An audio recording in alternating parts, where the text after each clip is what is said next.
ನಾ ಜಮ್ಮು ಕಾಶ್ಮೀರ ಟ್ರಿಪ್ಪಿಗೆ ಹೋಗ್ತೀನಂತ ನಮ್ಮ ಮನ್ಯಾಗ ಯಾರಿಗೂ ಹೇಳೇ ಇಲ್ಲ. ನಮಸ್ಕಾರ, ನಾನ್ ನಿಮ್ಮ ಆಕಾಶ.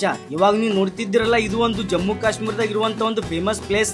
ಈ ಫೇಮಸ್ ಪ್ಲೇಸಿಗೆ ಹೋಗಿ ರೀಚ್ ಆಗ್ಬೇಕಂತಂದ್ರ ನಾ ಎಷ್ಟ್ ಕಷ್ಟಪಟ್ಟಿನಂತ ಹೇಳ್ತೀನಿ ಕೇಳ್ರಿ. ನೀವು ನೋಡುತ್ತಿರುವ ಈ ಅಮೌಂಟ್ ನನ್ನ ಒಂದು ಬಿಸ್ನೆಸ್ ನ ಫಸ್ಟ್ ಪೇಮೆಂಟ್ ನೋಡ್ರಿ. ನಮ್ ಮನ್ಯಾಗ ಗೊತ್ತೇ ಇಲ್ಲ ನಾ ಬಿಸ್ನೆಸ್ ಸ್ಟಾರ್ಟ್ ಮಾಡಿದ್ದು. ಕಾಲೇಜ್ ಮುಗಿದು ಎಕ್ಸಾಮ್ ಬರ್ದು ರಿಸಲ್ಟ್ ಬರೋ ಸಲುವಾಗಿ ವೇಟ್ ಮಾಡಕತ್ತಿದ. ರಿಸಲ್ಟ್ ಬರ್ಬೇಕಂತಂದ್ರ ಇನ್ನ 1 ತಿಂಗಳಲ್ಲ 2 ತಿಂಗಳ ಆತದ ಅಂತ ಗೊತ್ತಾಯ್ತು. ರಿಸಲ್ಟ್ ಬರತ್ತ ನಾ ಸುಮ್ ಕೂತ್ ಏನ್ ಮಾಡೋದು, ಸಮ್ಮರ್ ಒಳಗೆ ಏನ್ರಿ ಒಂದು ಬಿಸ್ನೆಸ್ ಸ್ಟಾರ್ಟ್ ಮಾಡ್ಬೋದಲ್ಲ ಅಂತ ಯೋಚನೆ ಮಾಡಕತ್ತಿದ್ದ. ಅದೇ ಟೈಮಿಗೆ ನಮ್ ಫ್ರೆಂಡ್ ನನಗ್ ಸಜೆಷನ್ ಮಾಡ್ದ ಜ್ಯೂಸ್ ಸೆಂಟರ್ ತೆಗಿಯೋದು. ಬಿಸ್ನೆಸ್ ಏನೋ ಸ್ಟಾರ್ಟ್ ಮಾಡೋ ಪ್ಲಾನ್ ಮಾಡಿದ್ವಿ. ಆದ್ರ ನಮ್ಮ ಮನೆಗೆ ಯಾರಿಗೂ ಗೊತ್ತೇ ಇಲ್ಲ. ನಿಮಗ ನಿಜ ಹೇಳ್ತೀನಿ, ನಾನ್ ಸ್ಟಾರ್ಟ್ ಮಾಡ್ತಿರೋದು ಸಣ್ಣ ಒಂದು ಜ್ಯೂಸ್ ಸೆಂಟರ್ ಅಷ್ಟೇ.